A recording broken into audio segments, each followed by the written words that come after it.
Deuxième tentative vidéo, toujours sur l'exercice 17, page 216. On va faire la question B, donc il faut étudier les variations de la fonction g définie par ln de x moins 2x au carré plus 3.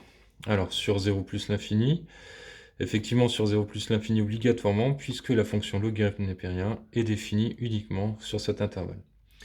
Alors commençons tout d'abord par dériver la fonction. Donc g' de x, dérivée de ln de x qui fait 1 sur x, moins 2 fois la dérivée de x au carré, c'est-à-dire moins 2 fois 2x qui fait moins 4x, plus 0.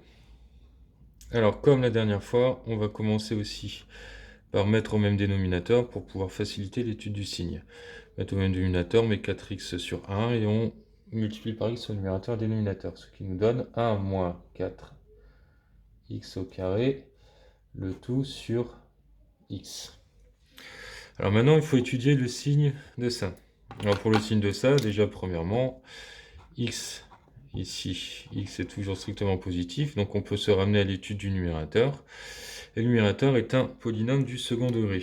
Alors on va pas calculer le discriminant pour étudier son signe exact ici. On va juste remarquer que g' de x, c'est 1 moins 4x au carré sur x, et que en haut nous avons une identité remarquable, 1 étant le carré de 1, et 4x au carré, le carré de 2x. Et donc on utilise l'identité remarquable, ça nous donne 1 moins 2x, facteur de 1 plus 2x, le tout sur x. Alors, avec cette forme-là, en fait, on a tout, puisqu'on peut déduire déjà que g' va s'annuler pour 1 demi et pour moins 1 demi. Et on peut avoir l'étude du signe en disant simplement que g' est toujours du signe de moins 4x au carré, donc toujours négatif, sauf entre moins 1 demi et 1 demi. Donc on peut passer au tableau de variation. Donc pour le tableau de variation,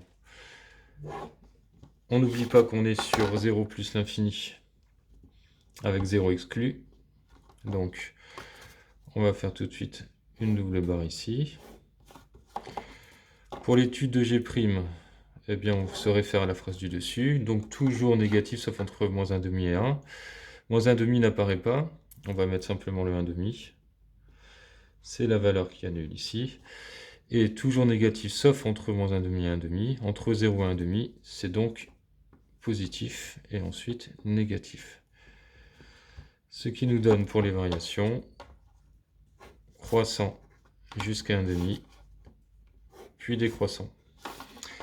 Alors les limites, on les laisse de côté. En revanche, on calcule quand même l'image de 1 demi. Ça fait g de 1 demi qui est égal à ln de 1 demi moins 2 fois 1 demi au carré plus 3.